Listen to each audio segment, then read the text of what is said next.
Hi hello welcome back to my channel. అందరూ ఎలా ఉన్నారు? బాగున్నారా? నేనైతే చాలా బాగున్నా. మీ అందరు బాగుండాలని మనస్ఫూర్తిగా కోరుకుంటున్నా. సో ఈ ఫొటోస్ అన్ని లాస్ట్ ఇయర్ హోలీ ఫెస్టివల్ రోజు అన్నమాట. సో ఈ ఫొటోస్ కూడా మీతో అయితే షేర్ చేసుకుందామని ఈ రోజు వ్లాగ్ లో అయితే ఇంక్లూడ్ చేస్తున్నా. వీడియోస్ అయితే ఏం తీసుకోలేదు, సో అందుకనే వీడియో అయితే ఇంక్లూడ్ చేయట్లేదు. ముందుగా అయితే మీ అందరికీ హ్యాపీ హోలీ.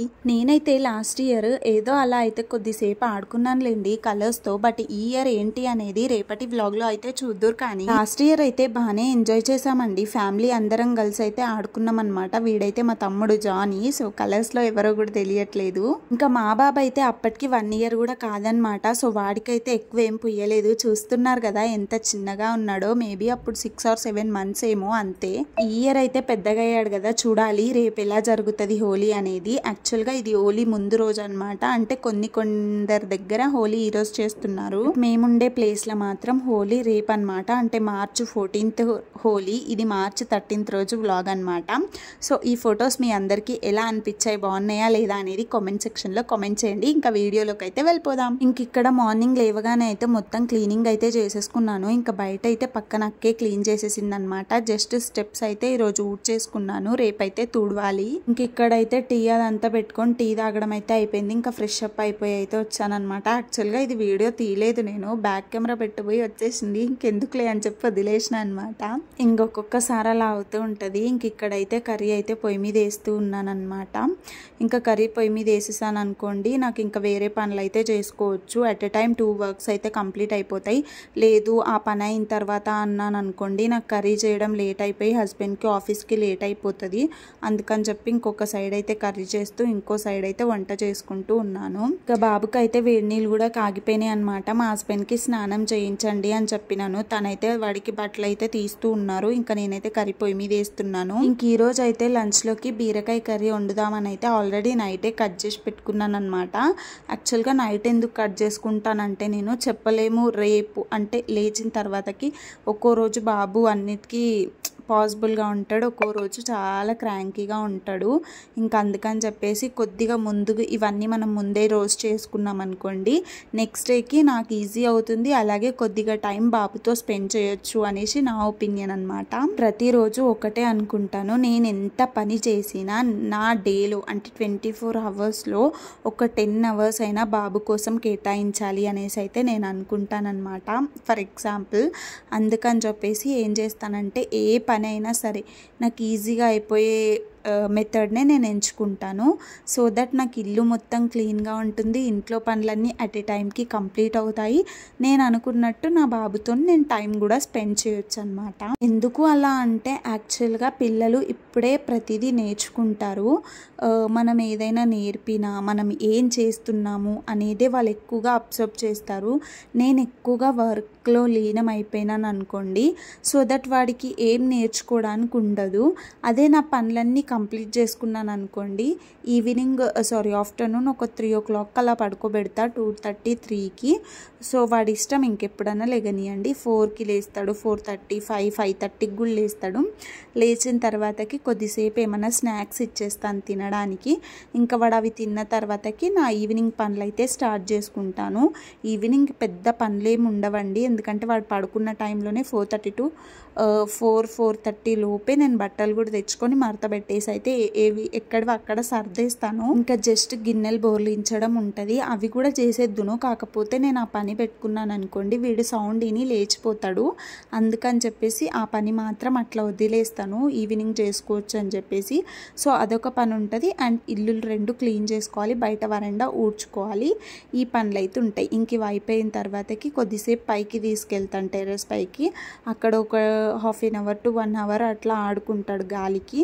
ఆడుకున్న తర్వాతకి ముఖం కాలు చేతులు కడిగేసి ఇంకా బట్టలు అయితే చేంజ్ చేసి డైపర్ అవన్నీ వేసి నీట్గా రెడీ చేస్తానన్నమాట. ఇంకా రెడీ చేసిన తర్వాతకి నేను ఖాళీయే, వాడు ఖాళీయే కదా. ఇంకా ఏవో ఒక గేమ్స్ అని వాడితో కొంచెం టైం స్పెండ్ చేయడం, కొన్ని వీడియోస్ ఇట్లా అయితే ఇంకా ఆడుకుంటూ ఉంటాను బాబుతోని. ఒక రోజులో ఎంత పని చేసామనేది ఇంపార్టెంట్ కాదు, ఆ పని చేస్తూ పిల్లలని ఎలా మేనేజ్ చేసుకుంటున్నాం అనేది ఇంపార్టెంట్ అని నేను అనుకుంటాను. ఇంట్లో ఎంతైనా పని చేయనియండి, అది ఎంత పనున్నా సరే మనకి ఎంత బర్డెన్ అనిపించినా చేసుకుంటాం కదా. అదే మన డేలో ఒక 10 మినిట్స్ కానీ, హాఫ్ ఎన్ అవర్, 1 అవర్ మన పిల్లలకు కూడా ఇస్తే వాళ్ళు మన నుండి కొన్ని నేర్చుకుంటారనేది నా ఒపీనియన్. ఇప్పుడు మా బాబు ఏంటి అంటే 18 మంత్స్ అలా ఉన్నాడండి. ఏబిసిడీలు కానివ్వండి, మనం ఏ మాట అంటే అది పలకడానికి ట్రై చేస్తున్నాడు. So this is the right time అనమాట వాడికి నేను ఏది నేర్పించాలని చెప్పిన. సో అందుకని చెప్పి బాడీ పార్ట్స్ కానీ, ఆల్ఫాబెట్స్ కానీ ఇలాంటివి అయితే ఒక్కొక్కటి నేర్పిస్తూ ఉన్నాను. సో దట్ అట్లా అయితే ఏంటి అంటే వాళ్ళకి స్కూల్కి వెళ్తున్న కొద్దీ కొంచెం బర్డెన్ అనేది తగ్గుతుంది. ఇప్పట్లో పిల్లలకి అసలు నేను మొన్న ఇన్స్టాలో ఒక రీల్ చూసానండి. ఏంటి అంటే చిన్న పిల్లలకు కూడా హార్ట్ అటాక్ వస్తుందంట. సో దీనికి రీజన్ ఏంటి, ఎందుకు ఇలా చిన్న పిల్లల్లో కూడా హార్ట్ అటాక్ వస్తుంది అని చెప్పి డాక్టర్స్ సెర్చ్ చేస్తే వాళ్ళకి తెలిసింది ఏంటి అంటే ఫస్ట్ ఆఫ్ ఆల్ ఎక్కువగా స్టడీ పైన స్ట్రెస్ పెట్టేయడం. అంటే ట్యూషన్స్ అని, స్కూల్స్ అని, ఎక్స్ట్రా క్లాసెస్ అని, ఇంటికి వచ్చిన తర్వాతకి స్టడీ అవర్ అని, ఇలా మొత్తం స్టడీలో ముంచేయడం అంట. అండ్ నెక్స్ట్ ఇంకోటి ఏంటి అంటే వాళ్ళ లంచ్ బాక్స్లో కానీ, స్నాక్స్ బాక్స్లో కానీ ఫ్రైడ్ ఐటమ్స్ ఎక్కువ పెట్టేయడము, ఇలాంటివి ఇంకా చాలా రీజన్స్ చూశాను. నేను మర్చిపోయాను అనమాట. 3 days బ్యాక్ ఏమో చూశాను ఇది. ఇప్పుడు పిల్లల గురించి చెప్తుంటే గుర్తొస్తుంది. సో అక్కడ ఏమవుతుంది, మనం డే అంతా స్టడీ అనేసరికి వాళ్ళకి ఎక్కువ స్ట్రెస్ అయిపోతుంది కదా. సో ఏదైనా సరే కొంచెం నేర్పిస్తూ ఉంటే వాళ్ళకి స్ట్రెస్ అవ్వకుండా వాళ్ళంతటా వాళ్ళు ఇంట్రెస్ట్ పెట్టి మరీ చదువుతారు. సో అప్పుడు వాళ్ళకి ఎలాంటి ప్రాబ్లం రాదు అనేది నా ఒపీనియన్. అండ్ ఇంకోటి, పిల్లలకి ఎంత స్టడీ ఉన్నా కూడా వాళ్ళకి మెయిన్ ఏదైనా ఒక ఫిజికల్ యాక్టివిటీ ఉండాలి. సో దట్ దానికి ఎక్సర్సైజ్ అనేది అయిపోతుంది కాబట్టి బాడీ కూడా ఒక కండిషన్లో అయితే ఉంటుంది అనమాట. నేను ఏదో పెద్ద అన్నీ తెలిసిన దాన్ని అయితే కాదండి, బట్ ఇప్పట్లో తెలియని వాళ్ళు అంటూ ఎవ్వరూ లేరు. ఎందుకు అంటే మనకి చాలా టెక్నాలజీ వచ్చేసింది, చాలా అప్డేట్ అయిపోయారు కదా అందరూ. ప్రతిదీ యూట్యూబ్లో కానీ, ఇన్స్టాలో కానీ, ఫేస్బుక్లో కానీ, ప్రతి సోషల్ మీడియాలో వచ్చేస్తుంది. సో మనకు తెలియంది అంటూ ఏది ఉండదన్నమాట. కొంచెం ఇంట్రెస్ట్ పెట్టి తెలుసుకోవాలి అనుకుంటే తెలుసుకునేవి చాలా ఉన్నాయి ఈ లోకంలో. సో నేను అలా తెలుసుకున్నవే మీతో అయితే షేర్ చేసుకుంటున్నాను. అంతే తప్పించి నా ఏజ్కి నాకు తెలిసిపోయే వాటికి అసలు సంబంధమే లేదు. ఒకటి తెలుసుకోవాలి అని ఉంటే మనం ఖచ్చితంగా తెలుసుకోగలుగుతాం అన్నమాట. నేనైతే అదే నమ్ముతా. అసలు మీరు నమ్ముతారా అండి, మా బాబు ఉన్నది జస్ట్ 18 months, బట్ నేనైతే ఇప్పటి నుంచే నా బాబుని ఇలా చూడాలి, ఇలా చెయ్యాలి, ఇలా చదివించాలి అని చాలా ఛానల్స్ ఫాలో అవుతానన్నమాట. అంటే వాళ్ళకి స్ట్రెస్ కలగొద్దు, బట్ స్టడీ బాగుండాలి. అండ్ వాళ్ళ డే అంతా ఖాళీగా ఎక్కడ ఉండొద్దు, బట్ అన్ని ఫిజికల్ యాక్టివిటీ ఉండాలి, ఎక్సర్సైజ్ ఉండాలి, వాళ్ళ బాడీషన్ మంచి కండిషన్లో ఉండాలి. సో ఇలాంటివన్నీ అయితే నేను ఎంచుకుంటాను. సో ఇప్పటి నుంచి తెలుసుకుంటే ఏంటి అంటే ఫర్దర్గా మనకి ఎక్కువ రిస్క్ అనిపించదు. మనకైనా లేదు అనుకోండి, స్కూల్లో వేస్తాం, స్కూల్ అయిపోగానే అక్కడే ట్యూషన్ వేస్తాం, ట్యూషన్ అయిపోగానే ఇంటికి వచ్చినాక హోంవర్క్స్ చేయిస్తాం, అది మొత్తం స్టడీయే అయిపోతుంది. అలా కాదని ఒక క్రికెట్ క్లాసో, డ్యాన్స్ క్లాసో, ఇట్లా ఏదో ఒక క్లాస్కి పంపించామనుకోండి, వాళ్ళకు కూడా కొంచెం బాడీ సపోర్టివ్గా ఉంటుంది, అదొక ఎక్సర్సైజ్ లాగా అయిపోతుంది అన్నమాట. నేనైతే మా హస్బెండ్కి మా బాబు టాపిక్ ఎప్పుడు వచ్చినా మా ఇద్దరి మధ్యలో ఇట్లనే చెప్తాను అనమాట. అంటే ఎక్కువగా ఖాళీగా ఉండొద్దు, అలా అని ఎక్కువగా చదువు అని ఉండొద్దు, ఆ విధంగా అయితే మనం చూడాలి అని అయితే చెప్తూ ఉంటాను మా హస్బెండ్ తోటి. సో ఇలా మనకు ఒక ముందు చూపు ఉండడం కూడా మంచిదే అని నేను అనుకుంటాను. ఇంకా వీడియోలోకి వెళ్ళిపోతే కర్రీ అయితే రెడీ అయిపోయిందనమాట. ఇంక ఇక్కడైతే వాటర్ మిలన్ తీసుకొచ్చారు నిన్న, బట్ అది ఎందుకో ఒక సైడ్ మొత్తం పండలేదండి, మరి వైట్గానే ఉంది, కొంచెం పాడైతున్నట్టు అనిపించింది. ఎందుకులే దీన్ని తొందరగా సేల్ చేసేస్తే అయిపోతుంది అని చెప్పేసి ఇంకా హాఫ్ అయితే మా హస్బెండ్కి పెట్టేసిన, ఇంకా సబ్జా సీడ్స్ కూడా వేసి రెడీగా అయితే పెట్టేసిన అనమాట. ఇంకో హాఫ్ ఉంది, ఇంకా రేపు ఎలాగో మా హస్బెండ్కి వీక్ ఆఫ్, ఫ్రైడే రోజు, ఇక అట్లా అని చెప్పి నేనే ఆఫ్టర్నూన్స్ తినేయచ్చు అని చెప్పి కట్ చేసి అయితే పెట్టుకున్నా ఒక బౌల్లో. తినే ½ ముందు బయట పెట్టుకుంటా, వెళ్ళేటప్పుడు అయితే బ్యాగ్లో పెట్టవచ్చు అని ఇంకా అదైతే ఫ్రిడ్జ్లో పెట్టిన. ఇంక ఇది అయితే డస్ట్బిన్లో వేయాలి. చూడండి ఇట్లా అయితే అయిపోయింది.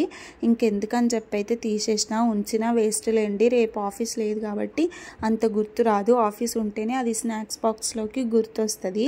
ఇంకా ఫైనల్గా మన కర్రీ అయితే రెడీ అయిపోయిందనమాట. పర్లేదు, బాగానే వచ్చింది కర్రీ, టేస్ట్ బాగుంది ఈరోజు. ఇంకా పెసరపప్పు అయితే వేసి వండిన, ఎందుకంటే బాబుకి ఆ పప్పు అయినా తినిపించవచ్చు కదా అని చెప్పేసి. మన ఛానల్ని ఎవరైనా ఫస్ట్ టైం చూస్తున్నట్లయితే సబ్స్క్రైబ్ చేసుకొని సపోర్ట్ చేయండి అబ్బా, ఇలానే నన్ను ఎంకరేజ్ చేస్తారని మనస్ఫూర్తిగా కోరుకుంటున్నాను. ఇంక ఇక్కడైతే హస్బెండ్ లంచ్ బాక్స్లోకి కూడా కర్రీ వేసేసినాను. ఇంకా మా హస్బెండ్ స్నానానికి వేడి నీళ్ళు కూడా పెట్టేసి ఇంకా నేనైతే బట్టలు అయితే ఉతకడానికి వెళ్ళి ఉతికేసాను అనమాట. బట్టలు ఉతకడం ఒక పెద్ద పనేం కాదులేండి, కానీ ఆరేయడం మాత్రం ఒక పెద్ద టాస్క్ అయిపోయింది. ఎందుకు అంటే చూస్తున్నారు కదా ఈ ఎండలు, అసలు ఒక 5-10 మినిట్స్ పైన ఉండాలంటేనే నాకైతే తెలియని భయం వేస్తుందన్నమాట. అసలు ఎండ దెబ్బ తీవ్రంగా తగులుతుంది పైన. ఏమో ఇప్పుడే ఇలా ఉందంటే మార్చిలోనే మరి ఏప్రిల్ మే ఎలా ఉంటుందో ఏమో అండి, తలుచుకుంటేనే భయం వేస్తుంది. పాపం మొక్కలు కూడా చూస్తున్నారు కదా ఎట్లా ఎండిపోతున్నాయో. ఏలో 2 టైమ్స్ వాటర్ వేస్తేనే ఇవి కూడా బతుకుతున్నాయి, లేదు అంటే మొత్తం వెళ్ళిపోతున్నాయి అనమాట. అంత ఎండలు అయితే తగులుతున్నాయి చూడండి, ప్రతి చెట్లు కూడా ఎట్లయిపోయినాయో ఎండలకి. ఇంకా నేనైతే బట్టలు అయితే ఆరేస్తాను, ఇంక ఈ 2 తీగల పైన అయితే ఆరేద్దాం అనుకుంటున్నా. సరే బట్టలు ఆరేసిన తర్వాతకైతే వీడియో అయితే స్టార్ట్ చేస్తానండి. ఆరేయడం కూడా కొంచెం వీడియో క్లిప్స్ అయితే తీసాను, కాకపోతే ఆ ఎండకి నాకు అంతసేపు ఉండాలనిపించలేదు. ఇంకా తొందరగా ఆరేసి అయితే కిందికి అయితే వెళ్ళిపోయిన అనమాట. అందుకని చెప్పి ఎక్కువ ఆరేసిన ఫుటేజ్ అయితే ఏం షూట్ చేయలేను. దానికి భయపడైతే నేను మా మిన్నుని కూడా పైకి అయితే తీసుకురావద్దని ఫిక్స్ అయిపోయినా మధ్యాహ్నం పూట. కానీ ఒక్కోసారి అయితే ఏడుస్తాడు బాగా, ఇంకప్పుడైతే తప్పదని చెప్పి తీసుకొస్తా. బట్ థ్యాంక్ గాడ్ ఈరోజు అయితే వాడు పడుకున్నాడు, ఇంకా అందుకని చెప్పి నేనైతే పైకి వచ్చి దెబ్బ అయితే ఆరేస్తున్నానండి. జనాలు ఏంటో ఏమో తెలియదు కదా, ఎండని తట్టుకోలేరు, అలా అని చలిని తట్టుకోలేరు, వర్షాలని తట్టుకోలేరు. ఇంకా అన్నీ ఫేస్ చేస్తేనే జీవితం ఏమో, నాకైతే అట్లానే అనిపిస్తుంది. ఇంక ఇక్కడైతే బట్టలు అయితే ఆరేయడం కూడా పూర్తిగా ఏం షూట్ చేయలేదు. ఇంకా ఫైనల్గా బట్టలు ఆరేయడం అయితే కంప్లీట్ అయిపోయిందండి. నేను ఈ కొన్ని బట్టలు ఆరేసే లోపే నా అవతారం ఎలా తయారైందో, ఇంతగానం చెమటలు అయితే కారిపోయినాయి అసలు. ఇంక ఇదన్నమాట వీడియో. ఈరోజు వీడియో అయితే ఇంతే అండి. హోప్ యూ గైస్ మీ అందరికీ నచ్చితే కనుక ఛానల్ని సబ్స్క్రైబ్ చేసుకొని కొంచెం సపోర్ట్ చేస్తారని మనస్ఫూర్తిగా అయితే కోరుకుంటున్నాను. అలాగే నెక్స్ట్ ఒక మంచి వీడియోతో మళ్ళీ మీ ముందుకైతే వస్తానండి. Until then stay tune to our channel. Bye, love you guys.